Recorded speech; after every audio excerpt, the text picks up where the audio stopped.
हिंद बच्चों, क्या हाल है आप लोगों के। आई होप आप लोग बहुत बढ़िया होंगे। देहरादून मिलिट्री एकेडमी में सुल्तान आपका फिर से बहुत बहुत स्वागत करता हूँ। आई होप आपका दिन काफी बढ़िया जा रहा होगा। तो दोस्तों, आज हम एक टॉपिक जिसका नाम है मैट्रिसेस एंड डिटरमिनेंट, उसका ये थर्ड लेक्चर स्टार्ट करने वाले हैं। देखिए, इससे पहले हमने 2 लेक्चर कर लिए। फर्स्ट लेक्चर में हमने मैट्रिसेस के बारे में बताया आपको कि मैट्रिसेस कितनी तरह की होती है, क्या क्या चीजें होती है उसमें और क्या चीजें फॉलो होती है उसमें। ठीक है। सेकेंड लेक्चर में हमने ये बताया था कि मैट्रिसेस में किस किस तरह के ऑपरेशंस लगते हैं और उसके ऊपर हमने जो है कुछ प्रीवियस क्वेश्चन आपको करवाए थे।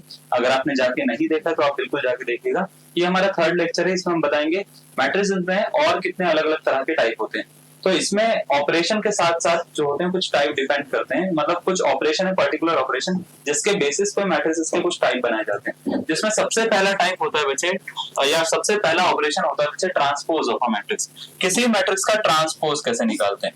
तो देखिए, आज का जो हमारा ये पहला टॉपिक है ये है ट्रांसपोज ऑफ अ मैट्रिक्स।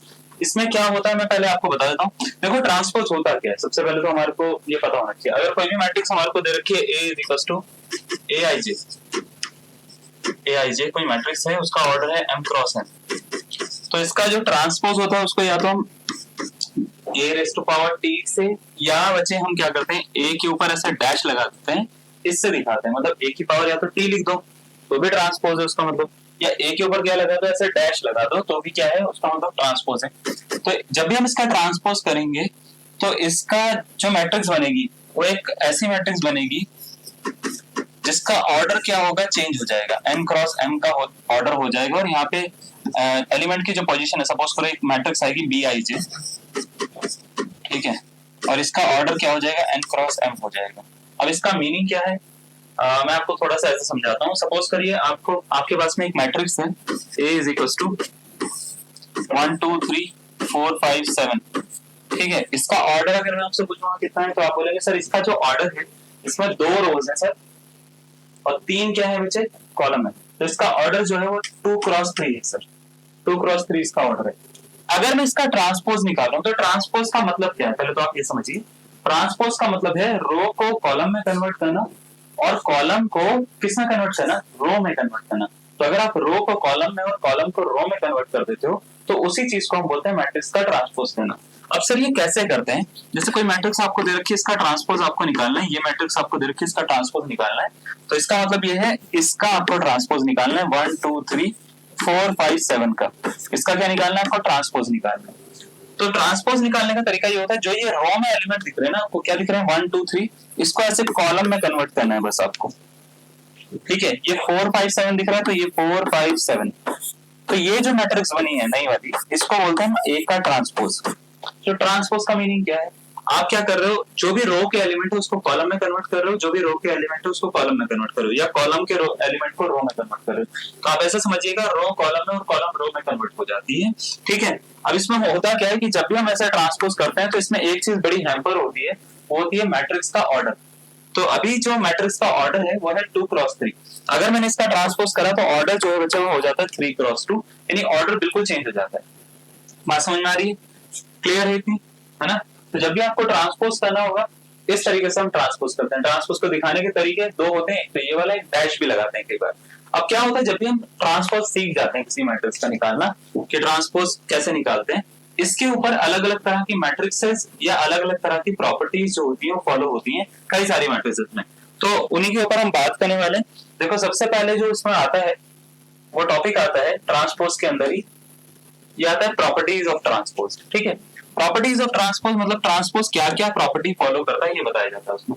तो सबसे पहला ये होता है, अगर आप किसी मैट्रिक्स का ट्रांसपोज करा, सपोज करो आपके पास में एक मैट्रिक्स थी ए इज इक्वल टू 1 2 3, है ना, 4 5 7, ये एक मैट्रिक्स थी और आपने इसका ट्रांसपोज करा तो ये क्या बनेगा, ये ऐसे बनेगा 1 2 3 4, यार 1 2 3 सॉरी, और 4 5 7, ठीक है, ऐसा बनेगा। हाँ या ना, ये ट्रांसपोज ऐसी बनेगा। मतलब ये जो 1 2 3 होगा इसको ऐसे लिख दिया जाएगा, 4 5 7 होगा इसको ऐसे लिख दिया जाएगा। मतलब ऐसे को ऐसे लिखना है, हॉरिजॉन्टल लाइन को वर्टिकल में लिखना है, बस इतना काम आपको करना है। तो जो रो के एलिमेंट दिखते हैं उसको कॉलम में डाल देना है। अगर मैं इसका मान लेते हैं एक बार और ट्रांसपोज करता हूँ, ठीक है, ट्रांसपोज का भी ट्रांसपोज करा मैंने, तो क्या होगा, इन दोनों को हम ऐसे लिखेंगे, इन दोनों को हम ऐसे लिखेंगे, इन दोनों को हम ऐसे लिखेंगे 3 7, तो अगर आप इसको ध्यान से देख पाओ कि अगर मैं किसी मैट्रिक्स का 2 बार ट्रांसपोज कर देता हूं तो होता क्या है कि वही मैट्रिक्स वापस आ जाती है। अगर मैं तीसरी बार करूंगा तो क्या होगा, तीसरी बार करता हूं जैसे ए ट्रांसपोज का ट्रांसपोज का ट्रांसपोज, तो इसका आंसर ध्यान से देखो ये आ रहा है 1 2 3 4 5 7, ठीक है, ये आ रहा है। तो इसका मतलब इसका आंसर ए ट्रांसपोज आ रहा है। तो एक चीज मेरे को समझ में आ गई है कि अगर मैं ट्रांसपोज जो है वो इवन टाइम्स कर रहा हूं, अगर मैं 4 बार करूंगा तो फिर ए वापस आ जाएगा, 5 बार करूंगा तो फिर ए ट्रांसपोज आ जाएगा। तो अगर मैं मान लेता हूं ए ट्रांसपोज का ट्रांसपोज का ट्रांसपोज ऐसे करते रहूं, ठीक है, एन टाइम्स तक, ठीक है, कितने टाइम्स तक, एन टाइम्स तक, तो इसके दो आंसर पॉसिबल है। दो आंसर क्या, एक तो ए पॉसिबल है, एक है ए ट्रांसपोज, ठीक है। ए का पॉसिबल है व्हेन एन इज इवन, और ये का पॉसिबल है when n is odd. N अगर इवन है तो आपको क्या करना है, तब ए ही लिख देना इसका आंसर। एन अगर ऑड है तो आपको क्या कर देना है भाई साहब, ए ट्रांसपोज इसका आंसर लिख देना है। इवन और ऑड से मेरा मतलब यह है कि यहाँ पे टी का नंबर ऑफ टी जो है वो इवन या ऑड होनी चाहिए। जैसे यहाँ पे कितनी बार ट्रांसपोज करा है मैंने, 2 बार, तो ये इवन नंबर ऑफ ट्रांसपोज हमने करे हैं, ठीक है, 2 बार हमने करा है, तो इसका आंसर ए ही वापस आ जाएगा। अगर मैंने 3 बार करा है, 5 बार करा है, 7 बार करा है या 9 बार करा है तो इसका आंसर ए ट्रांसपोज होगा। 2 4 6 8 बार अगर मैं करता हूं तो इसका आंसर सिर्फ ए होगा। तो याद रखिएगा ए तब होगा जब एन इवन होगा, ए ट्रांसपोज कब होगा जब एन क्या होगा, ऑड होगा। एन क्या है मतलब कितना टाइम आप उसको ट्रांसपोज करना चाहते हो, ठीक है।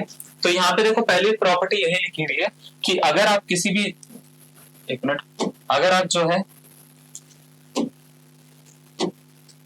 किसी भी मान लेते हैं मैट्रिक्स का ट्रांसपोज 2 बार कर देते हो तो ए ही वापस आ जाता है। तो ये चीज लिखी हुई है, ठीक है।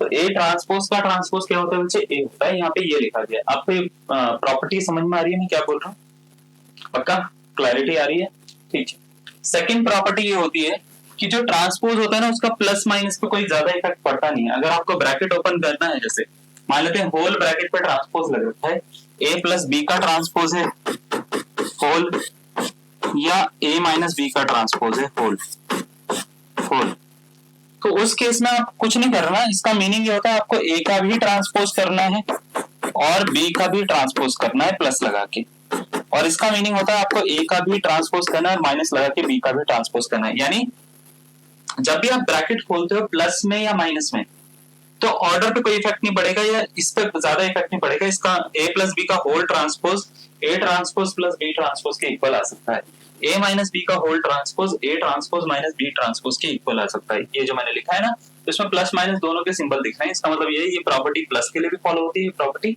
माइनस के लिए भी फॉलो होती है। लेकिन मल्टीप्लाई में क्या होता है, जब भी आपको मल्टीप्लाई करना हो तो मल्टीप्लाई में ट्रांसपोज में ऑर्डर चेंज हो जाता है। तो अगर मान लेते हैं आपको 2 मैट्रिसेस दे रखे, दोनों मल्टीप्लाई में इसका होल ट्रांसपोज है, तो अगर आप ट्रांसपोज का ब्रैकेट हटाते हो ये वाला और इसके ऊपर ट्रांसपोज डालते हो तो क्या होगा कि इसका ऑर्डर चेंज हो जाएगा। तो इसका आंसर होगा बच्चे B transpose into A transpose. और याद रखिएगा ए बी और बी ए दोनों अलग अलग बातें हैं मल्टीप्लिकेशन में।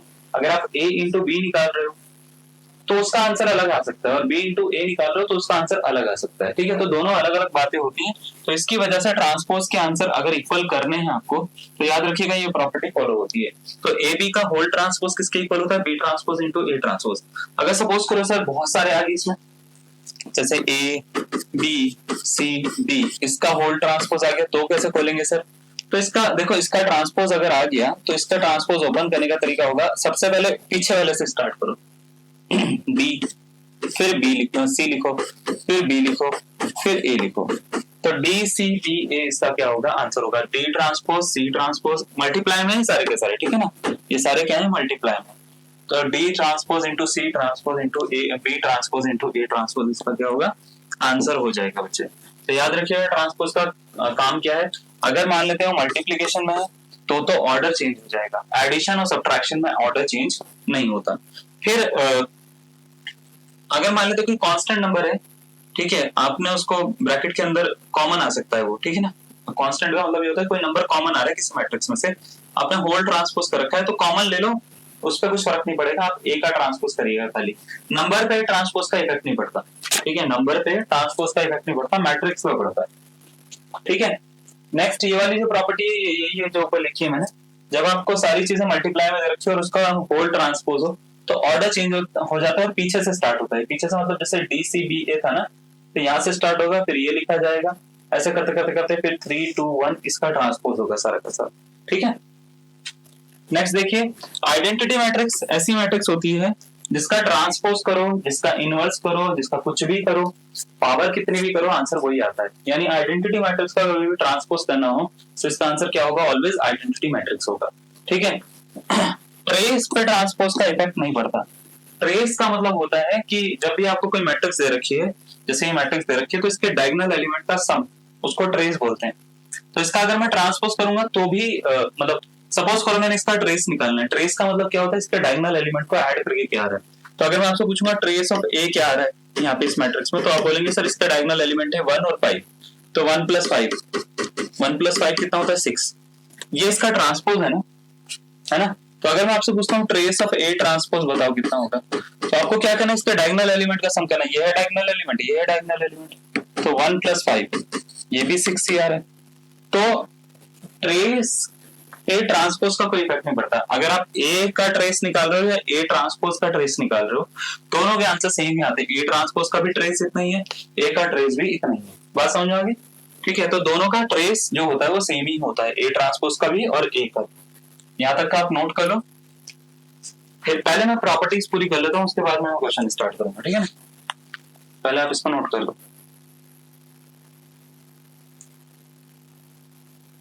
डन, चलो अब देखो,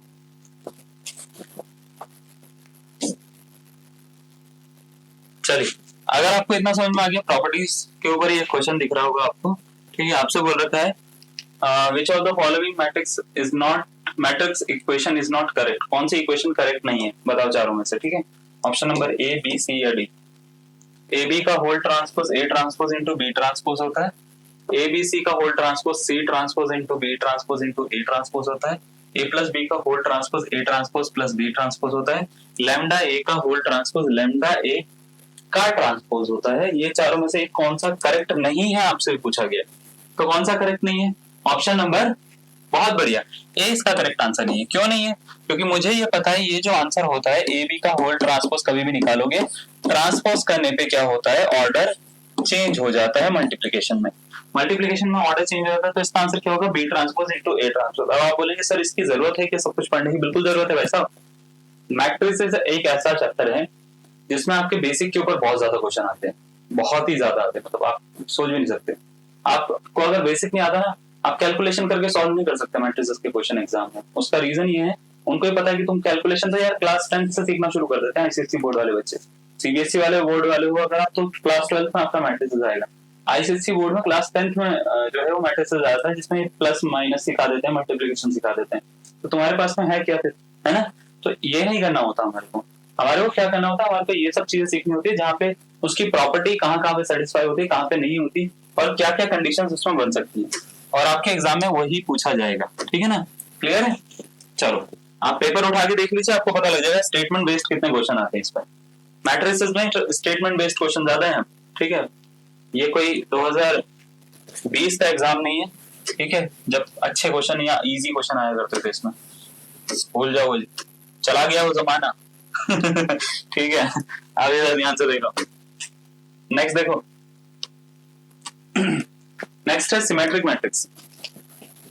सिमेट्रिक मैट्रिक्स क्या है ये, देखो सिमेट्रिक मैट्रिक्स आप तब सीखोगे जब आपको ट्रांसपोज समझ में आ गया। क्या आपको ट्रांसपोज समझ में आ गया, मान लो मैं। चलो तो बच्चे सिमेट्रिक मैट्रिक्स क्या होती है, ऐसी स्क्वायर मैट्रिक्स होती है। ये क्या होती है, स्क्वायर मैट्रिक्स। स्क्वायर मैट्रिक्स,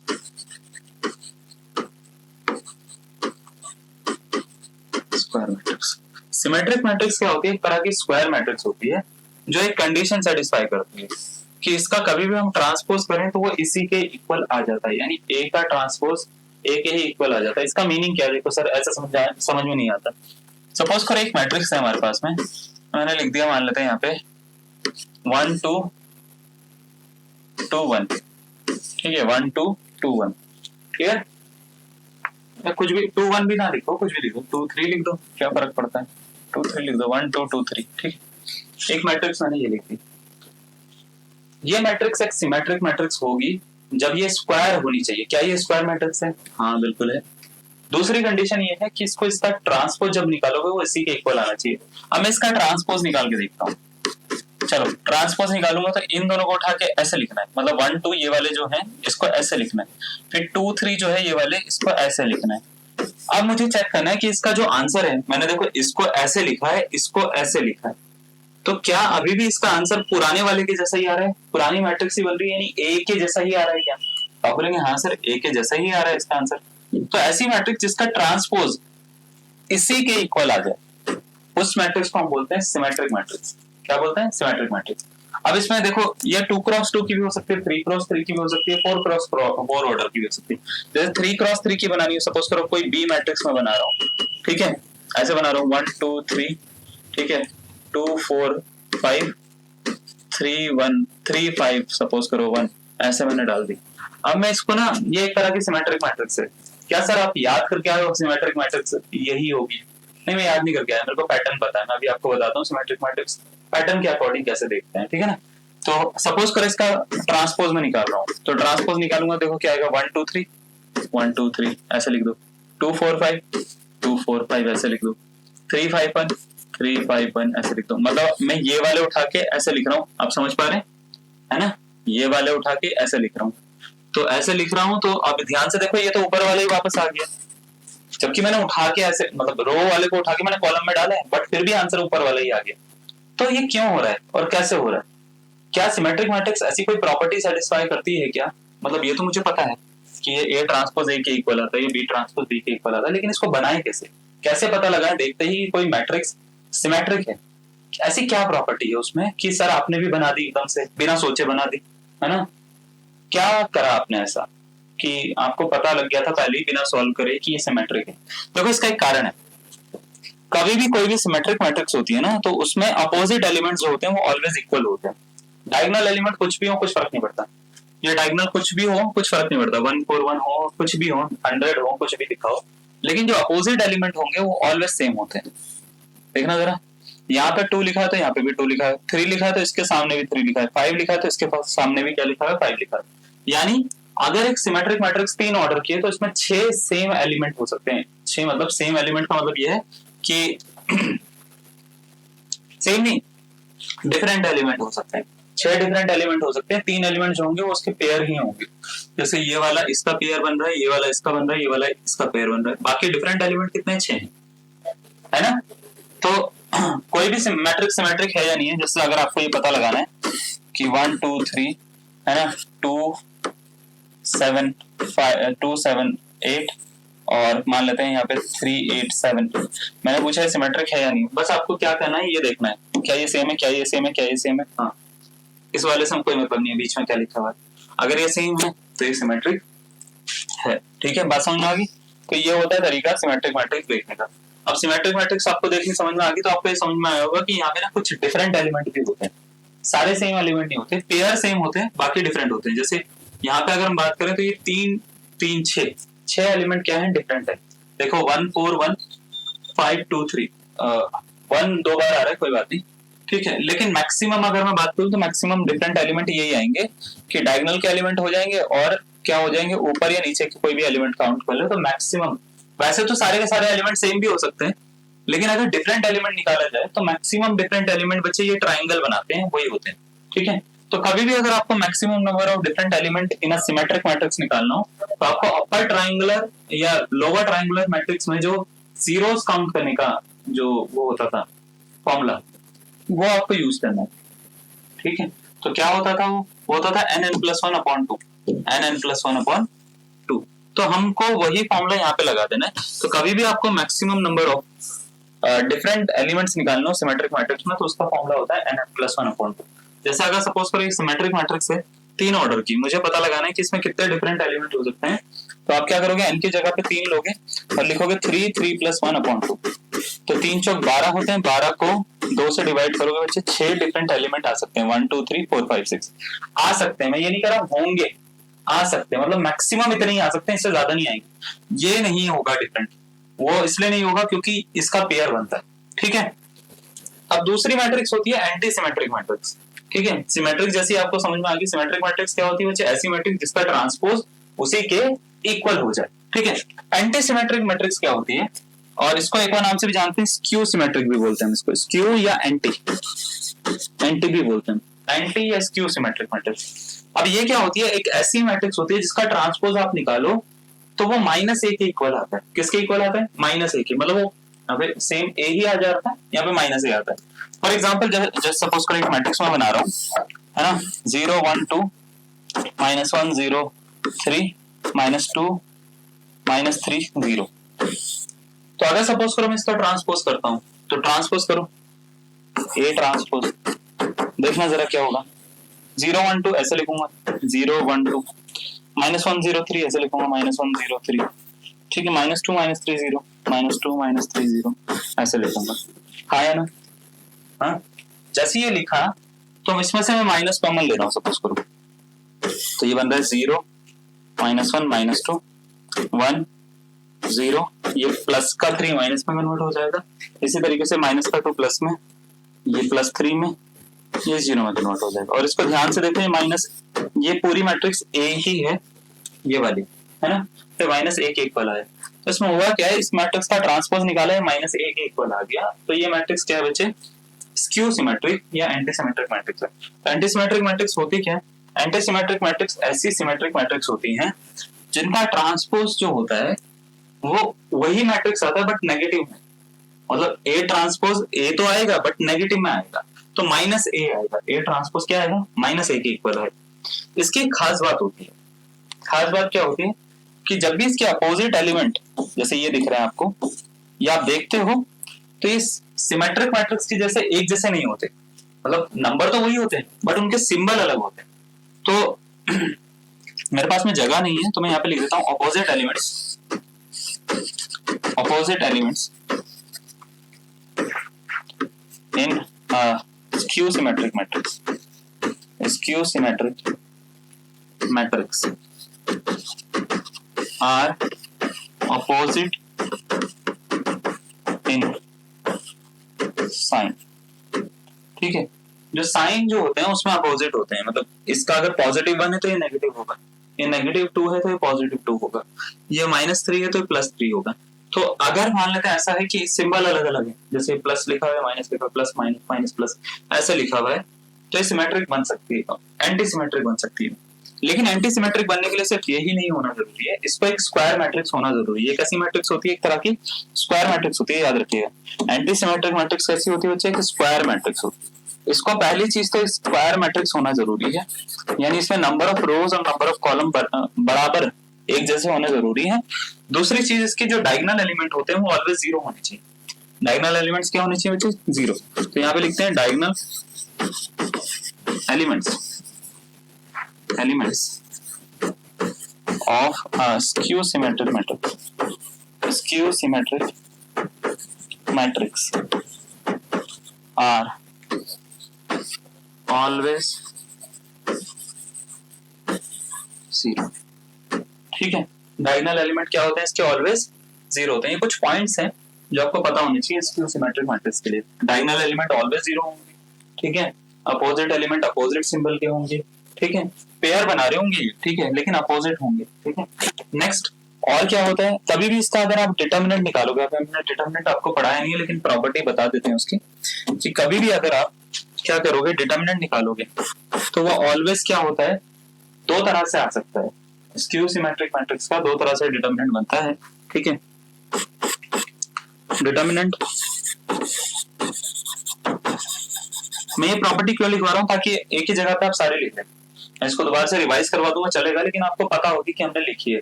कहीं कोई प्रॉपर्टी छूटी हमारे किसी लेक्चर में तो आपने पहले लिख रखी होगी, आप उसको मतलब उसको ना उसके बाद में आप क्या कर सकते हो, जोड़ पाओगे, एक दूसरे के साथ में कंबाइन कर पाओगे। जब आपका चैप्टर में टॉपिक होते रहेंगे तो आप पीछे वाले टॉपिक से आगे वाले टॉपिक को मतलब इंटरलिंक कर पाओगे। आपको पता लगेगा कि डिटर्मिनेंट बात हो रही तो डिटर्मिनेंट क्या होता है।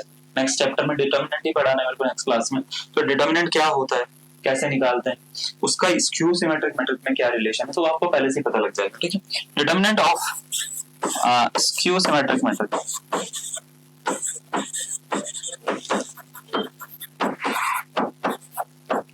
ऑफ ऑड ऑर्डर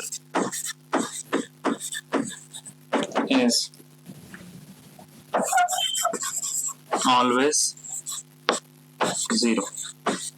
कभी भी अगर मान लेते हैं एक स्क्यू सिमेट्रिक मैट्रिक्स है, जैसे ये ऑड ऑर्डर की है, मतलब ये 3x3 ऑर्डर है, इसका 3 रोज है 3 कॉलम।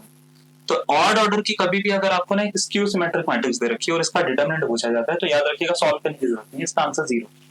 इसका आंसर क्या है? जीरो है। लेकिन अगर इवन ऑर्डर है, जैसे 2x2 ऑर्डर की है, 4x4 ऑर्डर की है, कुछ और ऑर्डर की है ना, बट फॉर इवन ऑर्डर तो it is always a perfect square. ठीक है, even order it is always perfect square. ठीक है, परफेक्ट, माधुरी दीक्षित वाला है ना, ऐसे बोलते हैं ना, परफेक्ट स्क्वायर है ये। ठीक है, तो ये परफेक्ट स्क्वायर होता है। तो ऑड ऑर्डर के लिए क्या होता है बच्चे? ऑलवेज जीरो होता है डिटरमिनेंट, और इवन ऑर्डर के लिए जो होता है वो क्या होता है? परफेक्ट स्क्वायर होता है। बात समझ में आ गई? चलो आप इसको नोट कर लो, फिर मैं आगे बढ़ता हूँ। ठीक है, इसमें प्रॉपर्टीज बहुत सारी हैं एक्चुअल में ना। तो मैट्रिसेस में यही है, देखो मैट्रिसेस में ना आपको जितना बेसिक आता है और उतना ही आपका मतलब चीजें हो जाती हैं, बस यही है। ठीक है, तो बेसिक आना जरूरी है, कहने का सेंस ये है। अभी देखो एक क्वेश्चन आपको दिख रहा होगा स्क्रीन पे। क्वेश्चन में ये बोल रखा है the maximum number of elements in a symmetric matrix of order 4 is. ठीक है, 4 ऑप्शन आपको दे रखे हैं, पूछा गया इसका आंसर 8 होगा, 9 होगा, 10 होगा या 12 होगा। इन चारों में से कौन सा इसका करेक्ट आंसर होगा? चलिए बनाइए इसको, आंसर दीजिएगा मुझे। ठीक है, आपसे बोल रखा है एक सिमेट्रिक मैट्रिक्स है जिसका ऑर्डर कितना है? 4। ऑर्डर कितना है? 4 है। तो डिफरेंट एलिमेंट कितने हो सकते हैं इसमें? मैक्सिमम। ठीक है, तो मुझे पता है मैक्सिमम डिफरेंट एलिमेंट का जो फॉर्मूला होता है वो होता है n+1 अपॉन में 2 होता है। तो n मतलब 4 प्लस 1 अपॉन में 2 हो जाएगा। तो 4 इंटू 5 अपॉन कितना बचे? 2। कट करो इसको, कितनी बारी में? 2 बारी में कट हो रहा है, तो इसका आंसर कितना हो गया बच्चे? 10 हो गया। ऑप्शन नंबर कौन सा? सी इसका करेक्ट आंसर हो गया। इजी ना, बहुत ज्यादा। ठीक है, तो बहुत ही ज्यादा इजी है, बेसिक है ना। चलो नेक्स्ट क्वेश्चन पे आ जाते हैं, इसको नोट कर लेना हाँ अच्छे से। चलो नेक्स्ट क्वेश्चन पे आते हैं, और उसको बताने से पहले हम थोड़ी सी प्रॉपर्टीज और करवाएंगे आपको। चलो पहले एक क्वेश्चन और कर लो, ये बताओ 6 ऑर्डर का अगर है कोई, मान लेते हैं मैट्रिक्स है, 6 ऑर्डर की कोई मैट्रिक्स है, तो उसमें कितने डिफरेंट एलिमेंट आ सकते हैं वो आपको बताना है। ठीक है, डिफरेंट एलिमेंट कितने आ सकते हैं वो आपको बताना है। चलिए 6 ऑर्डर की मैट्रिक्स है, उसमें डिफरेंट एलिमेंट कितने आएंगे? 21, 28, 42 या 29। तो मुझे पता है इसका, मैं सीधा सीधा आंसर बता दूं। आपने निकाल लिया एक आंसर? कौन सा ऑप्शन निकाला? कौन सा निकाला? हाँ बिल्कुल सही। आप देखो जरा आपका आंसर मैच से मैच करता है नहीं करता? तो मैक्सिमम डिफरेंट एलिमेंट्स, तो बच्चे क्या होगा? n+1 अपॉन, जल्दी से बोलो, 2। Very good. 6 प्लस 1 7 अपॉन में 2। कट करो इसको, 7 या कितने होते हैं? 21। चलो खत्म हो गया आंसर। ऑप्शन नंबर कौन सा? ए इसका करेक्ट आंसर। अब एक चीज और बताता हूँ, जैसे अगर आपको ना मान लेते हैं कोई पता है कि कोई मैट्रिक्स सिमेट्रिक है, कोई मैट्रिक एंटी सिमेट्रिक है, यानी स्क्यू सिमेट्रिक, तो इसमें एक रिलेशनशिप फॉलो होती है। किसी भी मैट्रिक्स को उसके सिमेट्रिक और एंटी सिमेट्रिक मैट्रिक्स के डिफरेंस और सम के रूप में लिखा जा सकता है। अब इसका मीनिंग क्या है कि अगर मेरे को ए लिखना है तो इसका मतलब ये होता है कि 1/2 अब A plus A transpose upon 2 A minus A transpose upon 2 लिखा जा सकता है। ए ट्रांसपोज यार ए ट्रांसपोज अपॉन 2, ठीक है, ऐसा लिखा जा सकता है। तो कभी भी हम किसी मैट्रिक्स को चाहें तो उसको उसकी सम सिमेट्रिक और एंटी सिमेट्रिक के सम के रूप में इस तरीके से लिखा जाता है, सम और डिफरेंस के रूप में इस तरीके से लिखा जाता है। इसमें चाहे तो 1/2 कॉमन ले लेते हैं, एक बार तो 1/2 कॉमन भी ले सकते हैं। ठीक है, तो इसको जनरली हम क्या बोलते हैं? जो ये पहला वाला होता है इसको पी बोलते हैं, इसको क्यू बोलते हैं। ठीक है, जनरली। ठीक है, वेयर पी जो होता है, पी होता है एवरेज इन दोनों का। ठीक है, मतलब ए प्लस ए ट्रांसपोज अपॉन 2, और क्यू जो होता है, क्यू होता है डिफरेंस करके 2 से डिवाइड करना है आपको। ठीक है ना, ए माइनस ए ट्रांसपोज अपॉन 2। ठीक है, अगर आप इसको सॉल्व करोगे ना एलसीएम लेकर, तो यही ए ही मिलेगा आपको। आप चाहे करके देख लेना, ए ही मिल जाएगा।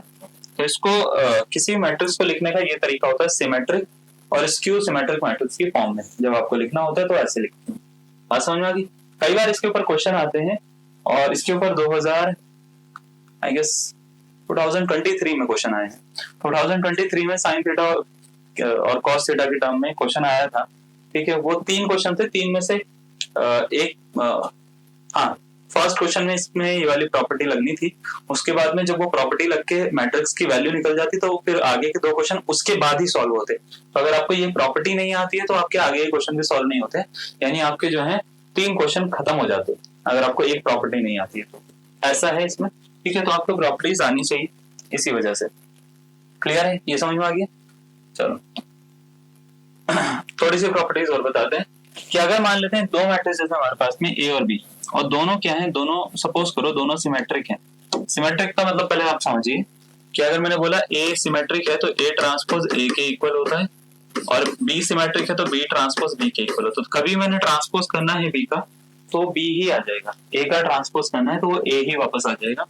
तो अगर 2 सिमेट्रिक मैट्रिक्स हैं तो उनका सम कभी भी निकालोगे तो वो भी क्या होता है, सिमेट्रिक होता है। यानी sum of 2 symmetric matrix is always a symmetric matrix. अब इसको कैसे समझाऊं मैं आपको?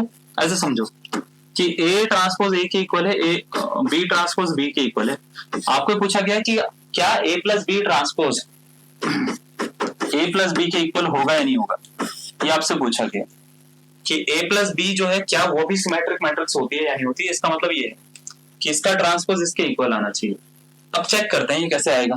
देखो, मुझे ये पता है कि कभी भी ट्रांसपोज हम प्लस में खोलते हैं तो ये A transpose plus B transpose होता है, ये पता है मेरे को। ये ट्रांसपोज अंदर डिस्ट्रीब्यूट हो जाता है। और मुझे पता है क्योंकि ये सिमेट्रिक मैट्रिक्स है तो ए ट्रांसपोज किसके इक्वल है, ए के इक्वल है, और बी ट्रांसपोज किसके इक्वल है, बी के इक्वल है। लो खत्म हो गया, समझ में आ गया। तो अगर मान लेते हैं ए और बी 2 सिमेट्रिक मैट्रिक्स है तो ए प्लस बी भी क्या होगी बच्चे, सिमेट्रिक होगी। ए माइनस बी भी होगी क्या, बिल्कुल होगी। ठीक है, ए माइनस बी भी सिमेट्रिक ही होगी। अब ए बी माइनस बी ए कभी भी आपको निकालना हो तो वह स्क्यू सिमेट्रिक होगी। मतलब आपने क्या करा, ए बी निकाला फिर माइनस लगा के बी ए निकाला और उसका ट्रांसपोज निकाला, होल ट्रांसपोज। ठीक है, मतलब इसका ये है A B minus B A का होल ट्रांसपोज जो आएगा वैसे, और minus time of A B minus B A के इक्वल आएगा। ये मतलब होता है स्क्यू सिमेट्रिक का। तो अगर मान लेते हैं आप इसका होल ट्रांसपोज निकालते हो तो इसके ए बी माइनस बी ए के माइनस टाइम के इक्वल आएगा। तो ये लिखा हुआ है कि A B minus B A skew symmetric matrix होती है, उसका मीनिंग ये है। ठीक है, तो याद रखिएगा अगर ए और बी 2 सिमेट्रिक मैट्रिक्स होती है, ये प्रॉपर्टी कहां लगा रहा हूं, सिमेट्रिक मैट्रिक्स में। ए मैट्रिक्स सिमेट्रिक है, बी मैट्रिक्स सिमेट्रिक है, ये सिंगल सिंगल मैट्रिसेस हैं दोनों, ये दोनों सिमेट्रिक हैं, ये वाली भी ये वाली। पहला वाले का ए ट्रांसपोज ए के इक्वल है, दूसरे वाले का बी ट्रांसपोज बी के इक्वल है। तो ए प्लस बी का ट्रांसपोज निकालना होगा तो वो ए प्लस बी आएगा, whole transpose. A B minus B A का होल ट्रांसपोज निकालना होगा तो minus time of A B minus B आएगा, यानी वो स्क्यू सिमेट्रिक मैट्रिक्स बनेगी। बट अगर आपको जो है थर्ड प्रॉपर्टी की बात करें कि A B plus B A का होल ट्रांसपोज निकालना हो आपको तो वो ए बी प्लस बी ए ही आएगा। अब इसका मीनिंग ये है कि ये वाली मैट्रिक्स क्या होगी, सिमेट्रिक मैट्रिक्स बन जाएगी। तो ए बी प्लस बी ए क्या हो जाएगा, सिमेट्रिक हो जाएगा। बात समझ में आ गई। कभी भी अगर आपको एक स्क्वायर मैट्रिक्स दे रखी है आपको, ये तो सिमेट्रिक मैट्रिक्स की कंडीशन है, चलो ठीक है, आपको ये समझ में आ गया। अब 2 कंडीशन है किसी भी मैट्रिक्स के लिए, कहीं पे भी लग जाती है, स्क्वायर मैट्रिक्स होनी चाहिए। अगर 2 स्क्वायर मैट्रिक्स हैं आपके पास में, या एक ही कोई स्क्वायर मैट्रिक्स है, ए सपोज करो ए कोई स्क्वायर मैट्रिक्स है, कौन सी मैट्रिक्स होनी चाहिए, स्क्वायर मैट्रिक्स। ठीक है, ऐसा नहीं कि आप किसी पे भी लगा दोगे, ठीक है, ऐसा नहीं कि आप किसी पे भी लगा दो, स्क्वायर मैट्रिक्स पे लगती है प्रॉपर्टी। अगर मान लेते हैं एक स्क्वायर मैट्रिक्स है ए हमारे पास में, वो सिमेट्रिक नहीं भी हो चलेगा। अगर मैंने क्या करा, उसको उसके ट्रांसपोज के साथ में ऐड कर दिया, किसी मैट्रिक्स को मैंने उसके ट्रांसपोज के साथ में ऐड कर दिया। जैसे सपोज करो ए इज इक्वल टू, मैंने क्या करा 1 2 3 1 2 2 3 एक मैट्रिक्स लिखी है और इसका ट्रांसपोज क्या बनेगा, तो आप बोलेंगे सर ये बनेगा 1 2 2 3। ना भी लिखो, ये सिमेट्रिक मैट्रिक्स है ना, सिमेट्रिक ना भी लिखो, नॉर्मल सी मैट्रिक्स लिखो 1 2 3 4। ठीक है, इसको मैंने इसके फिर मैंने ट्रांसपोज निकाला, ठीक है, इसका ट्रांसपोज निकाला तो ऐसे होगा 1 2 3 4 आया ना, यही होगा ना। मैं इसको इसके ट्रांसपोज के साथ में ऐड करके देखता हूँ, देखना जरा, a प्लस ए ट्रांसपोज क्या होगा। तो आप बोलेंगे 1 2 3 4 को सर इसमें ऐड कर दो, किसमें 1 2 3 4 करो जरा, 1 + 1 2 हो जाता है, 2 + 3 5 हो जाता है, 3 + 2 5 हो जाता है, 4 + 4 8 हो जाता है। तो ये एक नई मैट्रिक्स बनी है, ठीक है, a प्लस ए ट्रांसपोज नाम है इसका, ये एक नई मैट्रिक्स बन गई। हाँ, अब मुझे चेक करना है कि इसका अगर मैं ट्रांसपोज फिर से करता हूं तो क्या होगा। देखो जरा 2 5 5 8, तो ध्यान से देखो ये a प्लस ए ट्रांसपोज ही वापस आ गया। तो हुआ क्या है, a प्लस ए ट्रांसपोज का होल ट्रांसपोज हमने करा, तो a प्लस ए ट्रांसपोज ही वापस आ गया। इसका मीनिंग ये है कि अगर आपको कोई मैट्रिक्स दे रखी है स्क्वायर मैट्रिक्स, और आपने उसको उसके ट्रांसपोज के साथ में ऐड कर दिया, क्या कर दिया, ऐड कर दिया, तो ऐड करने पे सर जी क्या होगा कि वो भी एक सिमेट्रिक मैट्रिक्स बन जाएगी। वो क्या बन जाएगी, एक सिमेट्रिक मैट्रिक्स बन जाएगी। इसके लिए इसका सिमेट्रिक होना जरूरी नहीं है, ये सिमेट्रिक नहीं है, स्क्वायर मैट्रिक्स है। स्क्वायर मैट्रिक्स को उसके ट्रांसपोज के साथ में ऐड करो तो जो नया आंसर आता है वो सिमेट्रिक मैट्रिक्स आता है। वो क्या आता है, सिमेट्रिक मैट्रिक्स आता है। ठीक है, बात समझ आ रही है। तो ये प्रॉपर्टी सारी स्क्वायर मैट्रिक्स को लग जाती है। अगर मैं मान लेते प्लस ना करके माइनस करूंगा तो स्क्यू सिमेट्रिक आंसर बनेगा, प्लस करूंगा तो सिमेट्रिक, माइनस करूंगा तो क्या, स्क्यू सिमेट्रिक आंसर बनेगा। चलो नोट करो इसको।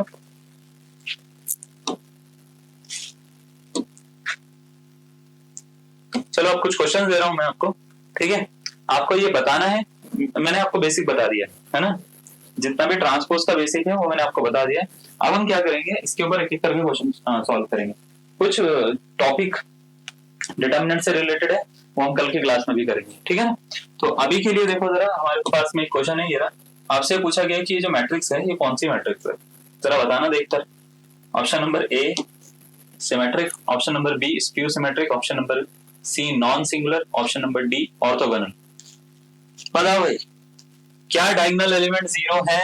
बिल्कुल है सर। क्या ये स्क्वायर मैट्रिक्स है जिसके डायगोनल एलिमेंट 0 है? हाँ जी, स्क्वायर मैट्रिक्स जिसके डायगोनल एलिमेंट 0 होते हैं और अपोजिट एलिमेंट्स अपोजिट सिंबल के होते हैं, यानी -7 + 7 +4 -4 +5 -5, तो ऐसी मैट्रिक्स को क्या बोलते हैं, स्क्यू सिमेट्रिक मैट्रिक्स। आपको ट्रांसपोज करने की जरूरत नहीं है, इतना टाइम होता भी नहीं हमारे पास में एग्जाम में कि ट्रांसपोज करने बैठेंगे। सीधा देखो आंसर पता लगता है, ऐसे देखो, ठीक है ना, देखना होगा तो। हम कोई 12th क्लास का एग्जाम नहीं दे रहे, उसमें भी नहीं आता इतना आसान क्वेश्चन है ना। चलो नेक्स्ट क्वेश्चन, 2014 में ये क्वेश्चन पूछा गया है, बोला गया if a is equal to, अगर a is equal to 4x + 2 2x - 3 और x + 1 है और एक ये सिमेट्रिक मैट्रिक्स है, तो x की वैल्यू क्या होगी? क्या x की वैल्यू पूछिए बच्चे आपसे, क्या होगी? चलो स्टार्ट करो। 4 ऑप्शन आपको दे रखे हैं, option number A B C में और डी में आपको ये बताना है कौन सा इसका करेक्ट आंसर होगा। मैं इसको सॉल्व करना स्टार्ट करता हूँ बच्चे। देखो आप इसको ध्यान से देखो, ये एक सिमेट्रिक मैट्रिक्स है, ए सिमेट्रिक, ये एक सिमेट्रिक मैट्रिक्स है, तो इसका मतलब क्या है? इसका मतलब ये है ए का जो ट्रांसपोज होगा वो किसके इक्वल आएगा? ए के इक्वल आएगा। आया ना, आपने आंसर निकाल लिया ना। एक आंसर रखना अपने दिमाग में कि हाँ सर मेरा आंसर ये आ रहा है, मेरे आंसर से मैच करना चाहिए फिर, ठीक है। तो इसका मतलब ये है, इसका जो ट्रांसपोज होगा ए का, इसका ट्रांसपोज निकालना जरा कैसे होगा, 4x + 2 ऐसे लिखेंगे, फिर 2x - 3 और x + 1 लिखेंगे, तो 2x - 3 लिख देंगे बच्चे और x + 1 लिख देंगे। ये किसके इक्वल होगा? तो आप बोलेंगे सर ये इसके इक्वल होगा, 4x + 2 2x - 3 और x + 1 के, इसके इक्वल होगा सर, ठीक है। अब आपको ये पता है कि अगर दो मैट्रिसेस इक्वल हो तो इसकी वैल्यूज को कंपेयर करा जा सकता है। मतलब ये वाला 4 इस 4 के इक्वल है, इसका मतलब ये होता है ये 2x - 3 ये इसके इक्वल है, ये इसके इक्वल है और ये इसके इक्वल है। तो यहाँ से मेरे को एक चीज समझ आती है, 2x - 3 x + 1 के इक्वल है, हाँ है ना। चलो तो अगर ऐसा है तो ये -3 इधर शिफ्ट कर लो बच्चे और इस x को इधर शिफ्ट कर लो, तो ये ऐसा हो जाएगा 2x - x, क्योंकि +x से इधर आ गया तो माइनस का x हो गया, -3 इधर गया तो क्या हो गया बच्चे, +3 हो गया। मेरी बात समझ में आ रही है आपको, मैं कैसे कर रहा हूँ? -3 इधर जाता है तो +3 हो जाता है, हाँ। चलो सर 2x में से एक x माइनस करो, कितना मिलता है? 1x। 1 + 3 कितना होता है? 4। तो x की वैल्यू कितनी होगी बच्चे? हाँ, ये तो ऑप्शन में ही नहीं है, ये क्या हो गया? रुक जाओ, 2x - 3, अरे x + 2 है भाई साहब, ये x + 1 नहीं है। यार तुम भी बताते नहीं हो मुझे, x + 2 है, तो कोई बात नहीं, 2+3 कर लेंगे। 2+3 कितना होता है बच्चे? 5। ठीक है, ठीक है, 5 इसका करेक्ट आंसर है। 2x - 3 x + 2 के इक्वल है। ठीक है, मैंने नीचे वाला देख लिया गलती से, कोई बात नहीं। ठीक है, समझ में आ गया?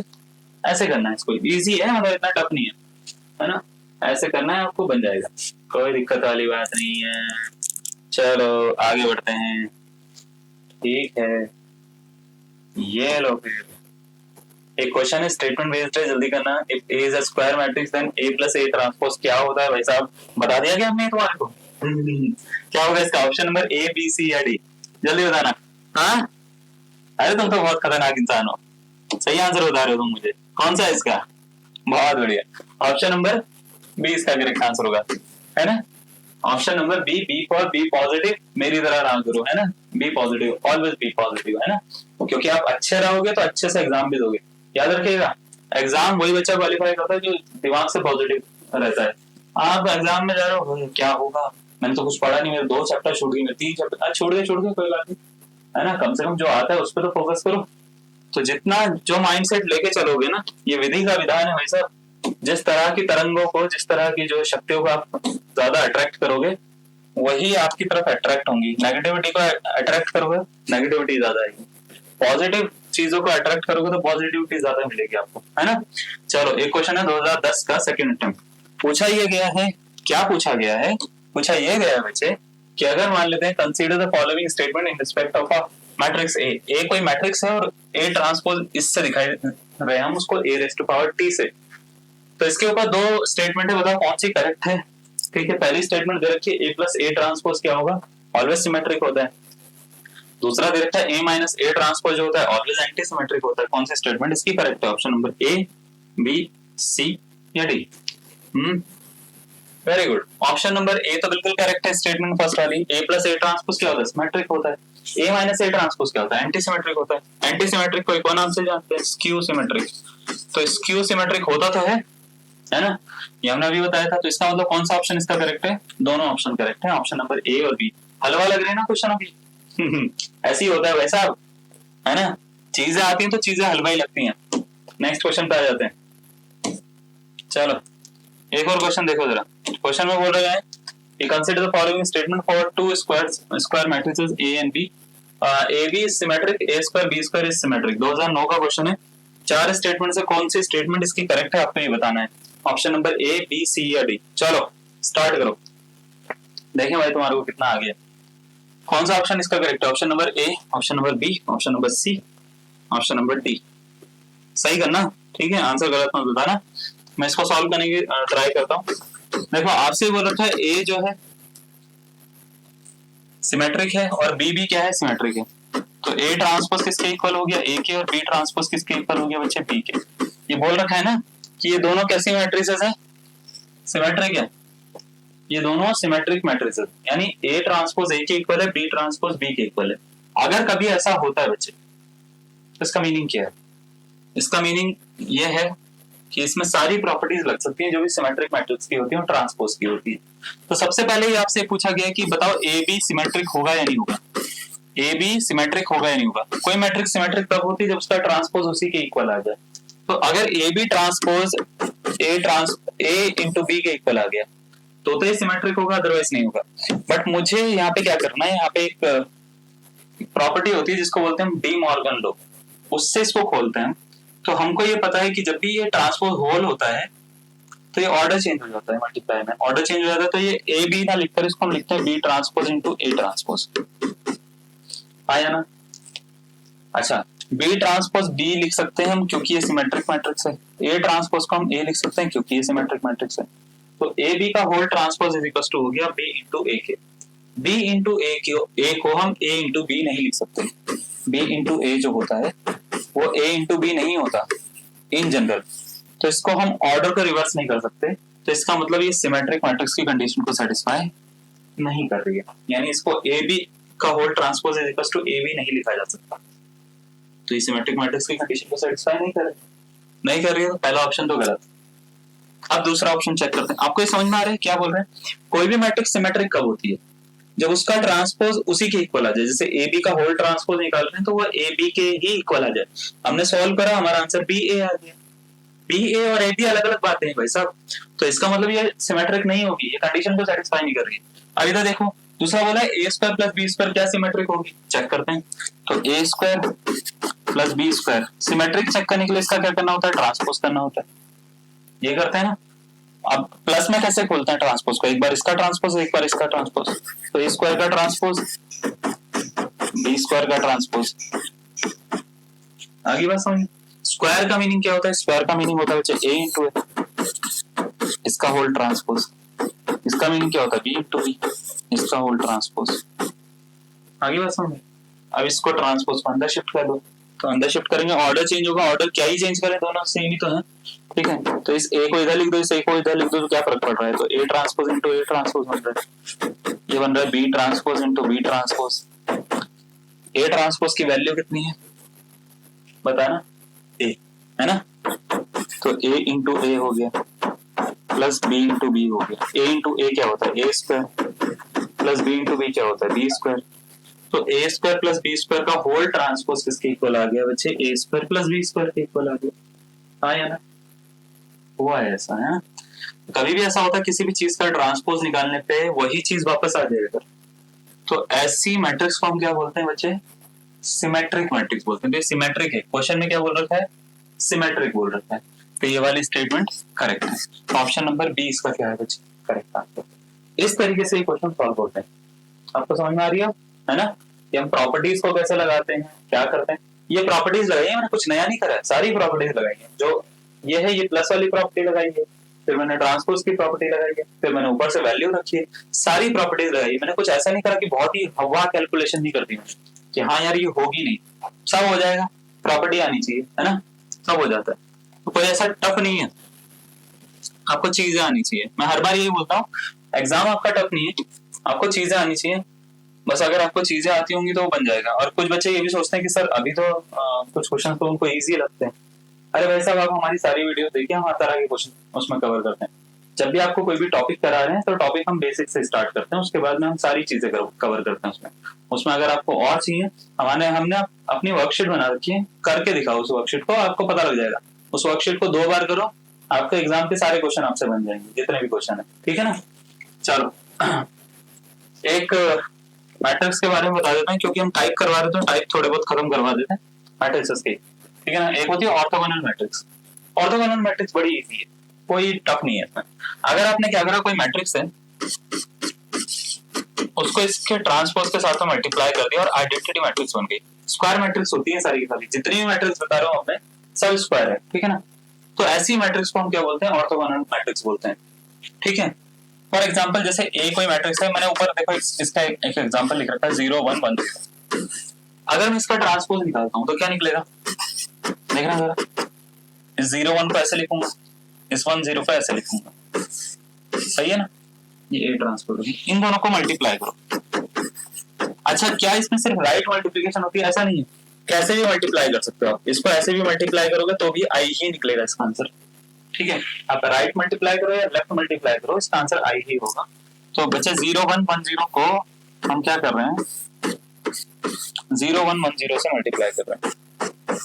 तो मल्टीप्लाई करेंगे, 0 इंटू 0 0 हो जाता है, 1 इंटू 1 1 हो जाता है, 0 इंटू 1 0 हो जाता है, 1 इंटू 0 0 हो जाता है, फिर 1 इंटू 0 0 हो जाता है, 0 इंटू 1 1 0 हो जाता है, सर 1 इंटू 1 1 हो जाता है, 0 इंटू 0 0 हो जाता है। तो इसका आंसर बन रहा है बच्चे 1 0 0 1, ये बन रहा है इसका आंसर, है ना, 1 0 0 1।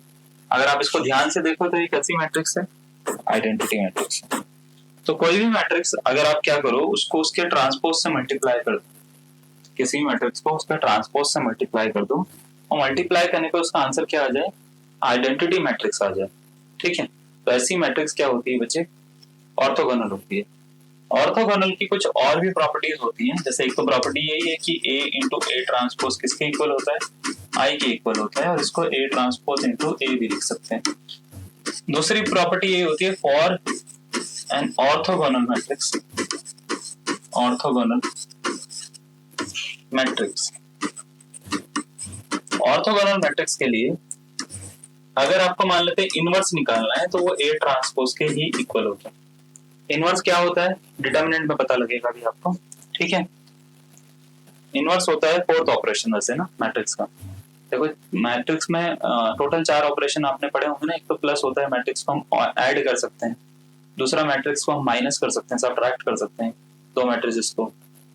तीसरा ये होता है कि मैट्रिक्स को हम मल्टीप्लाई कर सकते हैं, डिवाइड नहीं कर सकते। तो डिवाइड की जगह पर हमारे पास में एक ऑपरेशन होता है जिसको बोलते हैं इनवर्स, ठीक है। तो इनवर्स जो कभी भी निकालना हो तो वो ट्रांसपोज करके निकल जाएगा ऑर्थोगोनल मैट्रिक्स के केस में। तो ए इनवर्स किसके इक्वल होता है, ए ट्रांसपोज के ही इक्वल होता है, ठीक है। ये प्रॉपर्टी क्यों लिखवा रहा हूँ भाई, हम अगर मान लेते हैं डिटर्मिनेंट में लिखवाना बोल रहे तो आपकी प्रॉपर्टी हमने कहीं ना कहीं तो लिखवाई है ना, छूटेगी नहीं आपकी, है ना। तो जो मेरे दिमाग में आता है मैं उस समय लिखवा देता हूँ, क्लियर। चलो आगे बढ़ते हैं। ऑर्थोगोनल मैट्रिक्स के बाद में पहले मैं आपको सारे टाइप करवाऊंगा एक एक करके, उसके बाद में हम आगे बढ़ेंगे। एक क्वेश्चन करवाता हूँ ऑर्थोगोनल पे पहले, उसके बाद में क्या करूंगा नेक्स्ट टाइप पे आऊंगा, ठीक है। देखो एक क्वेश्चन दे रखा है, if a is equal to cos alpha sin alpha minus sin alpha cos alpha.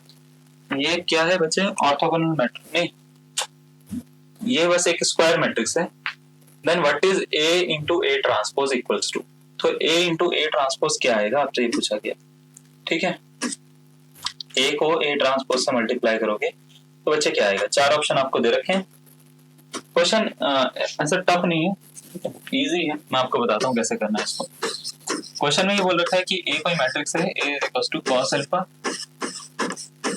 sin alpha minus sin alpha और cos अल्फा, है ना। आपसे बोला गया है कि a को a ट्रांसपोज के साथ में मल्टीप्लाई करेंगे तो क्या आएगा। तो पहले तो a ट्रांसपोज निकाल लेते हैं। a ट्रांसपोज कैसे निकालते हैं, इसको ऐसे लिखना होता है, तो cos अल्फा sin अल्फा, समझ में आ रहा है। उसके बाद में ये ऐसे लिखना होता है बच्चे, minus sin alpha cos alpha. अब आपको जैसे बोला गया है वैसे मल्टीप्लाई कर दो, a को a ट्रांसपोज के साथ में मल्टीप्लाई कर दो, करो जरा मल्टीप्लाई। ये a है, ये a ट्रांसपोज हो गया, ठीक है। तो ये है cos alpha minus sin alpha sin alpha cos alpha, इसको मल्टीप्लाई कर रहे हैं cos alpha sin alpha minus sin alpha और cos अल्फा के साथ में। तो अगर मैं मल्टीप्लाई कर रहा हूँ तो देखो इसको इसके साथ मल्टीप्लाई कैसे करते हैं, पहले इस पूरी रो को इस पूरे कॉलम के साथ में, फिर इस पूरी रो को इस नेक्स्ट वाले कॉलम के साथ में मल्टीप्लाई करना होता है। तो cos alpha into cos alpha cos square alpha हो जाता है बच्चे, plus sin alpha into sin alpha sin square alpha हो जाएगा बच्चे, ठीक है। फिर cos alpha into sin alpha ये होता है माइनस का sin alpha cos alpha, plus cos alpha sorry sin alpha into cos alpha, तो sin alpha cos alpha cos alpha हो गया, ठीक। नेक्स्ट देखो जरा, minus sin alpha cos alpha minus sin alpha cos alpha. अब इसकी इससे मल्टीप्लाई करेंगे तो plus sin alpha cos alpha, ठीक है।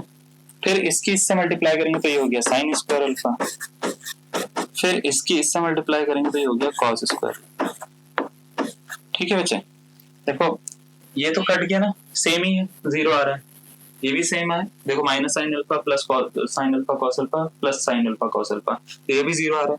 cos square alpha plus sin square alpha की वैल्यू होती है बच्चे 1, तो आ गया 1 0 0 1।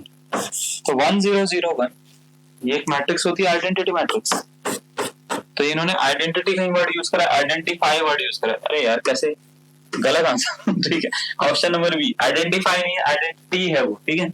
आइडेंटिटी मैट्रिक्स जो है वो इसका क्या होगा बच्चे, करेक्ट आंसर हो जाएगा।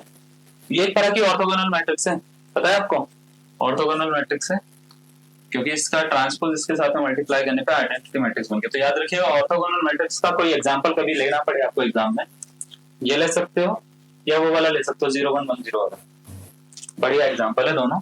अगर आपको मान लो तो कोई क्वेश्चन ऐसे दे रखा है, स्टेटमेंट बेस्ड क्वेश्चन है और आपको उसको सॉल्व करने में डिफिकल्टी आई, ऑर्थोगोनल मैट्रिक्स के ऊपर स्टेटमेंट दे रखी है, तो आप कंसीडर कर सकते हो ये दोनों मैट्रिक्स।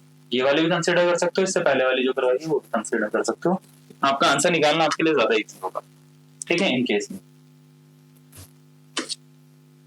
चलो नेक्स्ट आता है conjugate of a matrix. Conjugate of a matrix क्या होता है भाई साहब, देखो कॉन्जुगेट का बहुत ही इजी सा मतलब है, देखो क्या होता है, कॉन्जुगेट जो वर्ड है वो होता है हमारा कॉम्प्लेक्स नंबर में। कॉम्प्लेक्स नंबर पढ़ा चुके हैं हम आपको। तो अगर z इज इक्वल टू कोई x प्लस आइटा y कोई कॉम्प्लेक्स नंबर है तो इसका कॉन्जुगेट जो होता है वो ऐसा होता है। बस कुछ नहीं करना होता, प्लस वाले सिंबल को माइनस में कन्वर्ट कर दो। तो x प्लस आइटा y है तो इसका आंसर हो जाएगा x माइनस आइटा y, ये इसका आंसर है बस। तो अगर कोई मैट्रिक्स A दे रखी है आपको और उसका कॉन्जुगेट निकालना है तो उसको हम A और उसके ऊपर ना ऐसे स्टार बना देते हैं, इससे डिनोट करते हैं A स्टार। कई बार हम इसको A के ऊपर ऐसे बार लगा देते हैं, उससे भी डिनोट कर लेते हैं, लेकिन मोस्ट ऑफ द केसेस में हम स्टार यूज करते हैं, ठीक है ना। कभी भी अगर आपको किसी मैट्रिक्स का कॉन्जुगेट निकालना है तो बड़ा आसान है, आपको करना कुछ नहीं है। जो प्लस वाले सिंबल हैं इसको माइनस में, और माइनस वाले जो सिंबल है आइटा के साथ में, आइटा के साथ में याद रखिएगा। कॉन्जुगेट में सिर्फ आइटा वाले जो सिंबल है उनको आपको चेंज करना है। जैसे 1 प्लस 2 आइटा तो 1 माइनस 2 आइटा हो जाएगा, 2 माइनस 3 आइटा तो 2 प्लस 3 आइटा हो जाएगा, ठीक है। 3 प्लस 4 आइटा तो 3 माइनस 4 आइटा हो जाएगा, 4 माइनस 5 आइटा तो 4 प्लस 5 आइटा हो जाएगा। इस पे कुछ चेंज नहीं आएगा क्योंकि यहाँ पे आइटा नहीं है, ठीक है। फिर यहाँ पे 5 माइनस 6 आइटा हो जाएगा, 7 माइनस 8 आइटा हो जाएगा, 7 ऐसे ही रहेगा, 6 प्लस 7 आइटा हो जाएगा, और ये इसका क्या हो जाएगा बच्चे, कॉन्जुगेट हो जाएगा। बस इतना से काम करना होता है। कभी भी किसी मैट्रिक्स का आपको अगर कॉन्जुगेट निकालना है तो कॉन्जुगेट निकालने के लिए आपको करना क्या है, जो आइटा वाले जो नंबर दिख रहे हैं बस उनके सिंबल चेंज कर दो, आपका आंसर हो जाएगा, ठीक है ना। चलो अब कॉन्जुगेट के बेसिस पे ना मैट्रिक्स का एक टाइप आती है जिसको बोलते हैं हर्मिशियन और स्क्यू हर्मिशियन मैट्रिक्स, ठीक है। हर्मिशियन और स्क्यू हर्मिशियन मैट्रिक्स क्या होती हैं, जरा इसको भी थोड़ा ध्यान से देखिएगा। देखो हर्मिशियन मैट्रिक्स क्या होती है, सपोज करिए आपके पास में कोई मैट्रिक्स है, ये वाली पहली वाली है ना, हर्मिशियन बता रहा हूँ पहले, कौन सी हर्मिशियन बता रहा हूँ।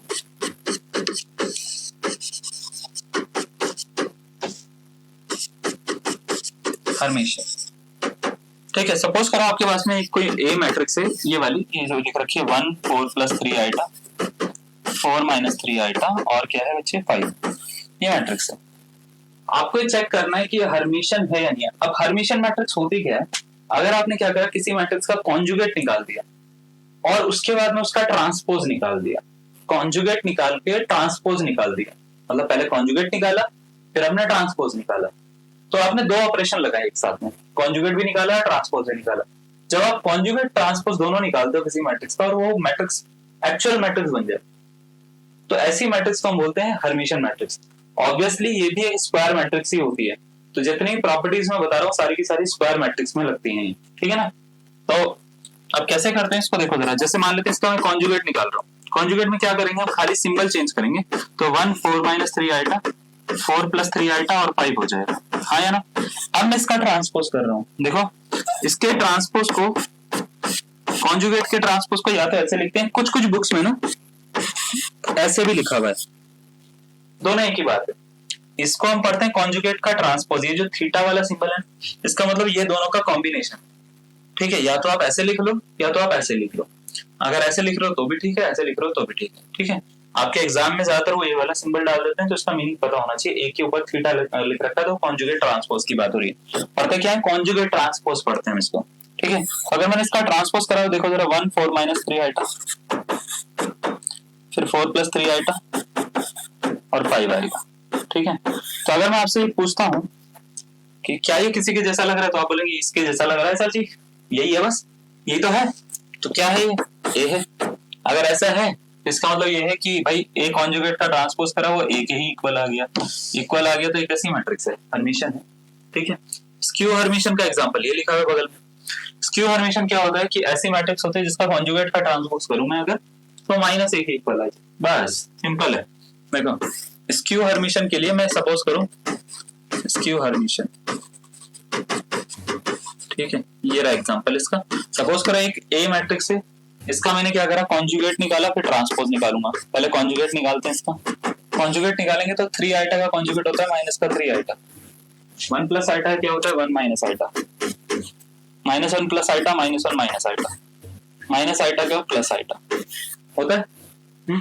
अब मैं क्या कर रहा हूँ, इसका ट्रांसपोज निकाल रहा हूँ, ए कॉन्जुगेट का ट्रांसपोज निकाल रहा हूँ। तो ट्रांसपोज निकालूंगा तो क्या होगा, इसको उल्टा करूंगा, मैं उल्टा करूंगा तो ये कुछ ऐसा होगा, माइनस 3 आइटा 1 माइनस आइटा, ठीक है, फिर माइनस 1 माइनस आइटा फिर आइटा, ऐसे होगा है? अब इसमें से माइनस कॉमन ले, माइनस कॉमन लेंगे तो कुछ ऐसे बनेगा, ए कॉन्जुगेट का transpose is equal to minus time of 3 iota 1 plus iota -1 plus iota, minus common लेने पे सिंबल चेंज हो जाते हैं, ठीक है, माइनस आइटा। ठीक है, आपको ये नहीं सोचना कि सर ये माइनस का 3 था प्लस का क्यों लिखा, वो इसलिए लिखा क्योंकि माइनस मैंने बाहर ले लिया, माइनस कॉमन लेते हैं तो माइनस से सिंबल चेंज हो जाते हैं, जो माइनस वाला प्लस में, जो प्लस वाला माइनस में कन्वर्ट हो जाता है। अब इसको ध्यान से देखो, ये तो यही है, ये तो यही है भाई साहब, अगर यही है तो इसका मतलब इसका आंसर माइनस है। तो अगर ए कॉन्जुगेट का ट्रांसपोज आपने निकाला और -a के इक्वल आ गया तो भाई साहब स्क्यू हर्मिशन, स्क्यू और हर्मिशन में या स्क्यू सिमेट्रिक में वो नेगेटिव का फर्क होता है ना, सेम ही चीज आती है बट वो नेगेटिव में आ जाती है। तो स्क्यू का मतलब आप नेगेटिव से समझ लो थोड़ा सा ना मैट्रिक्स में, है ना, एंटी तभी बोलते हैं उसको, एंटी मतलब नेगेटिव। ठीक है, चलो इसका स्क्रीनशॉट ले लेना आप पीछे करके, है ना, या इसको नोट कर लेना। एक क्वेश्चन देता हूँ मैं आपको 2015 का। 2015 में ये क्वेश्चन पूछा गया था। क्वेश्चन ये है कि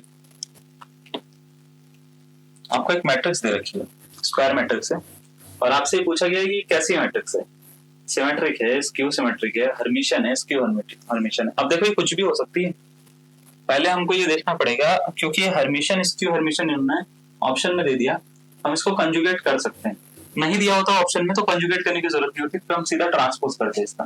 तो सबसे पहले तो ए मैट्रिक्स इसको कंसिडर कर लो, 0 -4 प्लस आइटा 4 प्लस आइटा और 0। ठीक है, ये हमने क्या करा, एक कैसी मैट्रिक्स कंसिडर कर ली हमने, ए। और याद रखिएगा स्क्यू हर्मिशन में या हर्मिशन में, जैसे मैं आपको ना एक बहुत अच्छी चीज दिखाता हूँ, आपने स्क्यू सिमेट्रिक तो ये पढ़ा होगा कि उस पे डायगोनल एलिमेंट 0 होते हैं, स्क्यू हर्मिशन में नहीं होता डायगोनल एलिमेंट 0 कंपलसरी, ये बात याद रखना। और इसके अपोजिट एलिमेंट जो होते हैं उसमें भी डिफरेंस हो सकता है, क्योंकि आइटा का केस है, डायगोनल एलिमेंट 0 होना जरूरी नहीं है। ठीक है, क्लियर। अब इधर आ जाओ वापस, इसमें तो डायगोनल एलिमेंट 0 है, इससे वैसे कुछ फर्क नहीं पड़ने वाला। सबसे पहले हम इसका कॉन्जुगेट निकालते हैं। ठीक है, तो कॉन्जुगेट निकालेंगे तो 0 तो ऐसे रहेगा, -4 प्लस है तो माइनस आइटा हो जाएगा, 4 प्लस आइटा है तो 4 माइनस आइटा हो जाएगा, 0 हो जाएगा, माइनस कॉमन ले लो। ठीक है, और माइनस कॉमन ले लो तो ये ऐसा बनेगा, 0 4 प्लस आइटा -4 प्लस आइटा और 0। ठीक है, ये है ए कॉन्जुगेट की वैल्यू। अब मैं इसका ट्रांसपोज निकालता हूँ, क्योंकि minus times of 0 4 plus iota, ये वाला 4 प्लस आइटा इधर जाएगा, फिर 4 -4 प्लस आइटा, फिर ये 0। तो ये देखो जरा ध्यान से, तो ये -1 के इक्वल आ रहा है। कभी ऐसा होता है ए कॉन्जुगेट का ट्रांसपोज अगर -1 के इक्वल आ गया तो मैट्रिक्स कौन सी होती है बच्चे, D for Dehradun skew symmetric matrix. ठीक है ना, समझ में आ गया, इजी है ना। हाँ, तो प्रॉपर्टी पता होनी चाहिए, आपसे निकल जाता है, ऐसा तो नहीं होता कि नहीं निकलता।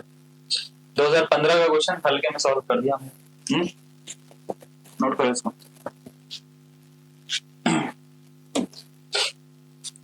चलो, एक इनवॉल्यूटरी बचा है, एक आइडेंटिपोटेंट बचा है, ठीक है ना, उसके बाद खत्म करते हैं। खाली इसके बारे में इंफॉर्मेशन दे देते हैं आपको, क्वेश्चन हम कल से करवाएंगे इसके ऊपर, या नेक्स्ट क्लासेस में करवाएंगे मिक्स करके, ठीक है ना। आपको इन्फॉर्मेशन दे देता हूँ, इनवॉल्यूटरी मैट्रिक्स क्या होता है पहले इसके बारे में इंफॉर्मेशन देते हैं, फिर हम क्लास खत्म करेंगे, क्लास लंबी हो जाएगी, हमें ज्यादा, है ना, लंबी क्लासेस तुम्हारा अटेंशन स्पान मेरे को वैसे ही पता है बड़ा कम है, ठीक है ना।